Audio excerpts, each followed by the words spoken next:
Thanks for coming. I appreciate it. If you could just tell us a little bit about your background and the kinds of, a little bit about your history and what has led you to the X-ROTOR project. Okay, yeah, so I guess before my background, just where I am now, I'm at the University of Strathclyde. I'm a PhD student here. I'm part of the Centre for Doctoral Training in Wind and Marine Energy Systems and Structures, which is a bit of a mouthful. But I came here after completing a Master's in Physics from the University of Bath, and before that I'm from Cornwall originally, which is just southwest tip of the UK. So I'm running away from home a little bit. But I kind of came to the X-ROTOR project as my PhD project. So it's kind of my supervisor, Bill Leafhead, is essentially the inventor of the turbine concept, and he presented some work around it. And during my time in the CDT, we had some talk modules.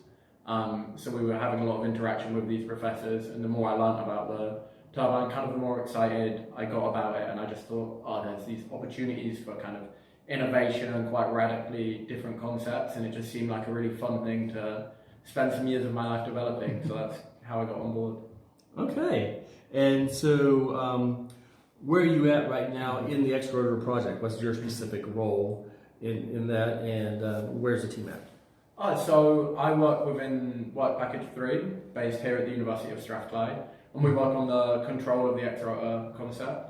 And we've been working from the beginning on developing models for the whole kind of dynamic of the turbine, so including the secondary rotors, the power takeoff, so the generators, all of that behind them, up to the aerodynamics of the primary rotor, and how all those things interact together, and kind of trying to capture that in as low a fidelity way as possible to allow these simulations to be run really quickly. So we can, ideally we can run tens of thousands of seconds of simulation time. We're really running these multiple long simulations to test the different controllers, to test the different control strategies, to get a good understanding of the whole design space and the design space we've got to play with.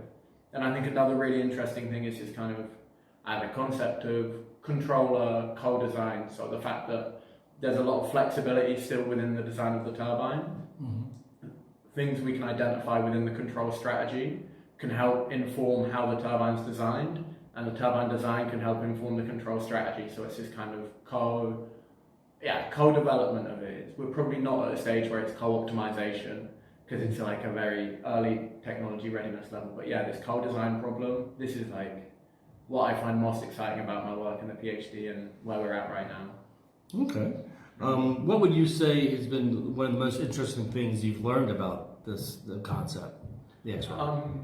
For me, I think one of the most, probably I was very excited when I learned that the secondary rotors for the X-ROTOR, at some point there really wasn't too much of a standard design for them yet, and we had ideas about the concept, but we hadn't looked into it thoroughly. So I got to spend some time really kind of developing a theory for designing these really unique, they're like very low induction rotors. So you're trying to put as little thrust as you can on the flow to make the energy conversion between the primary and secondary rotor as efficient as it can be, and kind of characterizing that, and then using that to design the secondary rotors, and seeing that, then testing it from this kind of theoretical stage to a design, to some like low fidelity bend models, to some kind of higher fidelity models, and then even the folk over at Senna who've now run blade resolved CFD simulations taking like hours and days to run through, and seeing that actually from this design point to this realization, what we've expected to happen has generally happened. And I think that seeing just one small part of it, but a very key part, like the power takeoff, you're getting everything you need from there. Seeing that from total conceptualization to, wow, it actually looks like it's going to work. Yeah, that's been huge and really exciting.